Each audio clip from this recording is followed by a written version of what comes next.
morning? Yeah, for sure. I mean, obviously, More than usual? More than usual. I mean, played 45 minutes, but as soon as the game was over, I hopped in the cold tub just to get some quick recovery in and stuff like that. Came in Sunday, got treatment with the trainers and stuff like that. So I feel pretty good right now. Did you get significantly more treatment than you normally do, or yeah, for sure, I definitely did. I mean, obviously, when you play a game 45 minutes, the way that that team came out, and the mentality that they came out and played with, obviously, I had to go in and ice up a little bit more. I heard you were real emotional when you were told about breaking the record after the game. Can you describe how you felt when you heard the news? It was just a surreal feeling, to be honest, man. I like I said before, I told a few of my teammates that I was gonna try to break it this week, and I really didn't even know the number that needed to be broken. I just went out there and made tackles, and so when they kind of told me, it was just a surreal moment. I almost, pretty much broke down and cried in tears because it was just like, all the hard work, all the, struggles that I've been through, and I finally, seeing, some progress from what I've been working on. So, I was happy, but at the end of the day, I was more so happy in the way that, we fought as a team and the way that we came out with the W. Did you have a sense during the game that you had a lot of tackles? I mean, or is that something you don't really think about throughout the course of a game? I kind of had a sense, obviously, because I was making a bunch of tackles, but I really kind of didn't know the number until pretty much the end of the game when they came up to me and told me the exact number, and I was just like, oh my God, like I didn't know that I was tackling like that many, you feel me? So other than that, I didn't really know, but I kind of had a sense, throughout the game. You're known as a guy that watches a lot of film, a lot of the games. Have you watched Saturday's game again? Yeah, I watched it a couple times now. Seeing it, done with it. Now I'm on to Baylor. Kenneth, who told you that you had 28 tackles? One of the Mike's guys, media guys on the sideline, came up to me pretty much like right as overtime pretty much was getting ready to get started, and told me pretty much had like 27 at the time, and then we went out for overtime, and so I was just like, oh my God, just gotta keep going to work. So at the end of the day, none of that stuff matters. At the end of the day, I'm just glad the way the team fought, and I'm glad the way that we came out with the W. And as long as we get the win, that's all that matters to me. When did the extra physical toll of that game hit you? Was it sometime during the game or afterwards that you realized how much more sore you were? Definitely after the game. I'm usually after games, I usually go straight to the cold tub and get in the ice bath and stuff like that. But definitely after the game, I got in the ice bath and I still felt like crap. So, obviously, when I went home, it wasn't even like, my girlfriend, I went home with her and she was just like, yo, like, what's up? Like, you played a good game. And by the time she got done saying you played a good game, I was asleep. So. At what point do you use the cold right after the game? What other treatment is there involved physically? I've heard you say you have a day during the week where you do a massage. Is there heat treatment or anything else physically that you do in the 24, 48 hours after a game like that? Well, yeah, I do a lot of, hot and cold stuff, obviously just to get my body back and stuff like that, and a lot of stretching, especially, right after the game and stuff like that. And obviously with the massage early in the week, I get a massage, just to, get my body back and stuff like that. But, other than that, pretty much everything the trainers, they have me do, I just tell them, what's hurting, and they tell me what to do. So, it's pretty much on them. Is it tough to transition from a week like Army to now Baylor?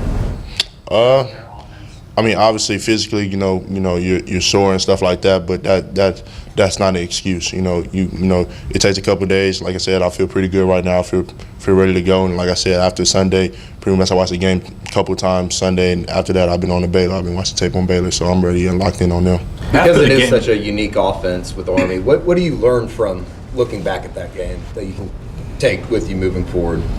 You learn a lot. Obviously, with that type of game, the physical style of run that they do and stuff like that, you definitely see, especially what your guys are made of and stuff like that. So, I definitely was able to see that. Definitely able to see the fight in my guys. Throughout the whole game, they only had one play that went for over 14 yards. So, you see the fight. The ability as a defense, to keep fighting and go out there when it's physical and it's getting a war in the trenches like that. You just love seeing that fight out of your guys. So that's just the biggest takeaway I took from the game.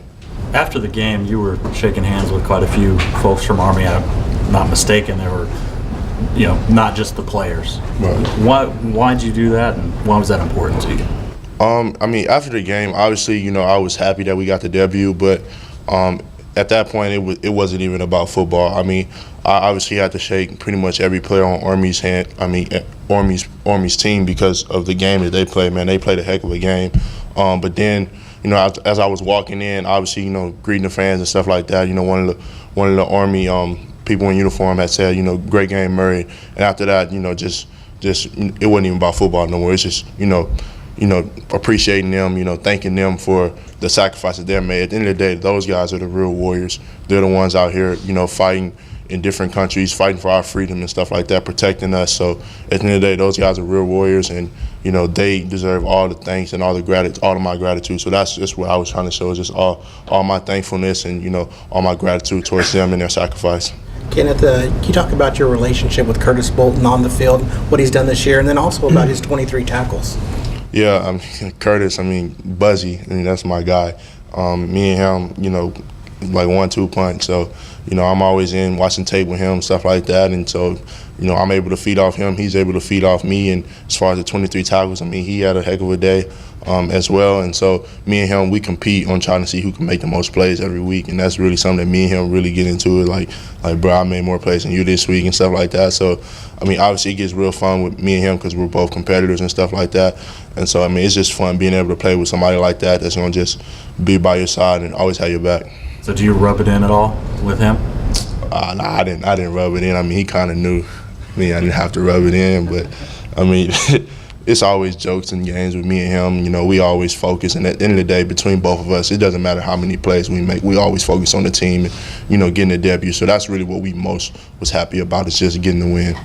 So you mentioned watching Baylor. What have you seen from those guys? Yeah, Baylor so far, man, I've watched, a few games, pretty much all the games from the start of the year. A pretty balanced offense, pretty good attack, spread offense. They like to attack you on the ground, attack you in the air and stuff like that. So we're going to have to be sound all the way around to have a great day versus them. And, I'm looking forward to, getting in, working on the game plan and stuff like that, and just having a great game plan and have a great game Saturday. Is it strange going from, playing an offense like that to playing Army and now kind of going right back into Big 12? No, not at all. Actually, I'm pretty happy about it. Obviously, you don't play a triple option team every week the way that we do, so I'm pretty happy to get back to what we're used to. With the 28 tackles, of course, we know it's a school record, but historically, do you ever read up or watch video of former linebackers and some of the guys here that have played here before? I got pretty good relationships with a lot of the linebackers, the greats that were here. Obviously me and Teddy Lehman, we have a pretty good relationship, and me and Rufus have a pretty good relationship, and Curtis Laughlin is someone I'm real close to, who I watch tape with pretty much every week, just on developing my game and stuff like that. So I'm pretty close to a lot of the greats around here, and they've all gave me advice and stuff to do and stuff to work on. So I'm always eager to listen, eager to improve, and eager to learn from somebody that's been in my shoes before. How much those sessions with Curtis help?